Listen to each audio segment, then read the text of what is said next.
That's kind of a question that I've thought a lot about because of the controversy around drones. The problem is, I oftentimes go with the word drone because people, I guess a lot of people, they know more what I'm talking about in a way, so even though in many cases it's bad, oftentimes if I say a drone, they'll have an idea of, a quad rotor or a multi-rotor aircraft. So it's kind of a toss-up between using a term that might spark an image that somebody can recognize in their mind versus, I could say, a helicam and they might picture a helicopter, but that's not really what it is. So what I actually prefer to do is refer to, if I'm talking specifically about the gear that I'm using, like what I have with me right now here, I say it's a quadcopter. So broadly speaking, I'll use the word drone. Oftentimes I'll go with UAV though.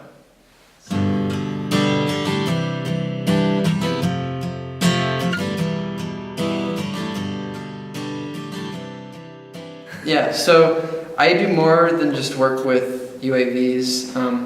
Primarily, my work involves UAVs and microcomputers, specifically Arduinos. So I develop microcomputer sensor platforms as well as working with UAVs.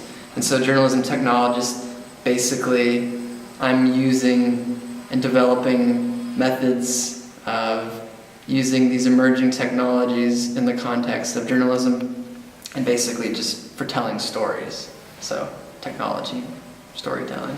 I got a degree in journalism from the University of Nebraska. But my philosophy towards my degree was I didn't want to become a reporter. I wanted to become a really good storyteller. So I did writing, audio production, and video production too. And I feel like using, whether it's microcomputers or UAVs, it's just another tool to help convey ideas, to help gather data. So definitely my background is in storytelling, and simply I love stories and learning about the world. And basically with these technologies, it's all about being curious and putting them in the environment, if it's a sensor, flying a UAV, and just trying to learn something or observe something about the world around us.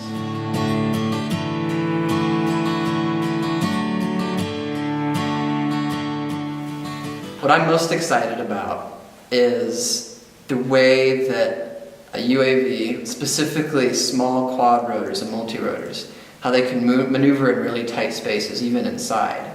So basically, sure, you can get a helicopter perspective or an airplane's perspective from way up high, but then in the same shot, if you're shooting video, you can then descend to within meters of the ground, and so you get this experience of being able to go from very, very low, kind of skimming, like say, when I was in India, I was flying at a beach. I took a UAV to a beach, why not? Flying along the water where it washes up on the shore, very, very low, and then quickly ascending and going really high to get just the panorama and the scale of the landscape.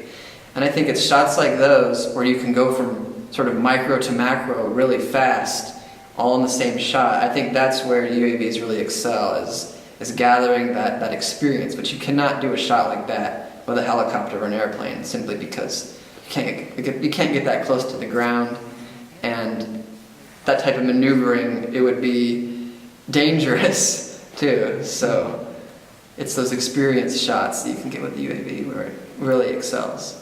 So, as I understand it, it's a matter of immersion. I mean, you could have the same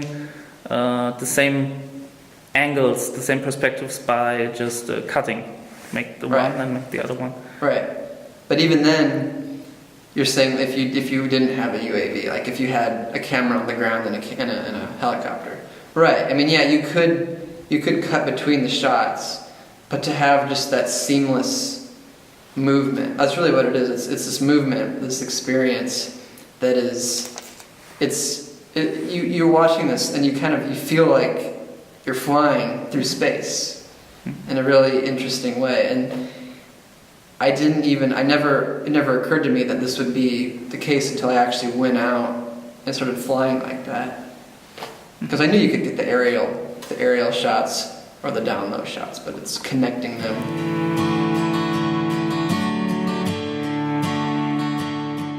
With UAVs, there's an element of journalistic independence that a reporter can get by having one. So for example, in two ways. One, particularly if you're in a developing nation. So I was working in Kenya with a reporter, and one of the reasons he was interested in using a UAV, specifically in Kenya, was because, for example, if there are floods, and if you're a reporter going to cover the floods, you can stand at the water's edge, or you can perhaps hire a local with a boat to take you around.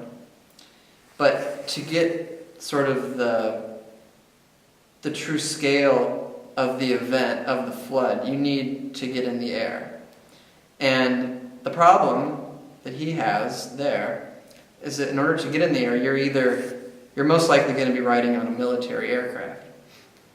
And when you're getting involved with the government, particularly in a developing nation, there's a good chance that you will be taken to places and not taken to other places. So you will be limited in what photographs and what video you can capture and what parts of the story that you can get.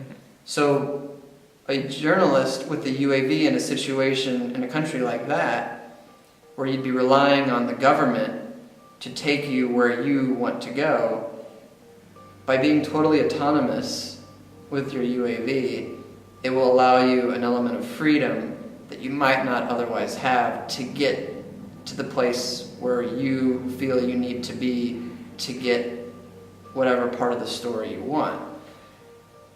On the other hand, too, simply having, if you're a backpack reporter, the quadcopter that I have would fit into a backpack.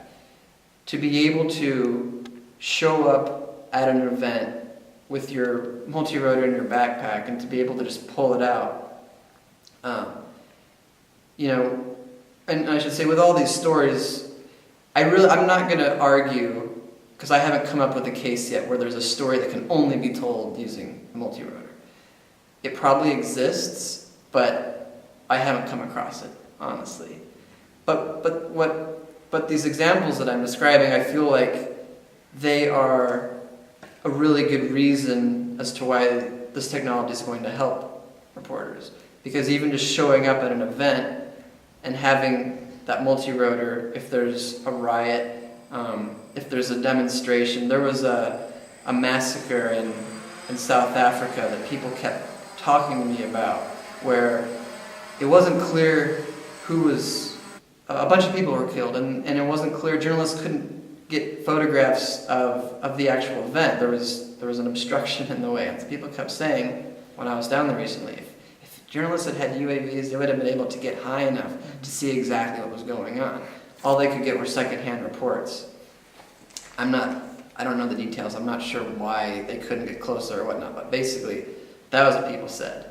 And so, once again, to have been able to, if you're a reporter, to just send up your camera to see what was going on and to get those shots really, really fast. I think that's part of this too, is you don't need to plan ahead, really. You simply show up with your aircraft and some batteries and your camera, and you can go up and you can be in the air within a couple minutes getting shots really, really fast, which, as new journalists can tell you, especially a photojournalist, things can happen very, very fast, and you might not have time to plan, or even to set up, really. Mm-hmm. So to be in the air fast could make the difference between getting a shot that is what you need to help tell the story and missing it.